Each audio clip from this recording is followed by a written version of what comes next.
मनाचे श्लोक व अर्थ 91.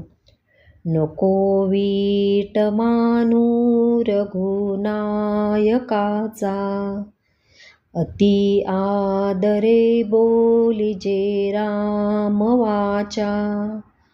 नवेचे मुखी सापडे रे फुकाचा, करी घोष त्या जानकी वल्लभाचा.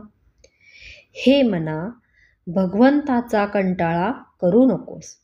अत्यंत आदरपूर्वक वाणीने रामनाम घे. त्यात तुझे काहीही खर्च होत नाही.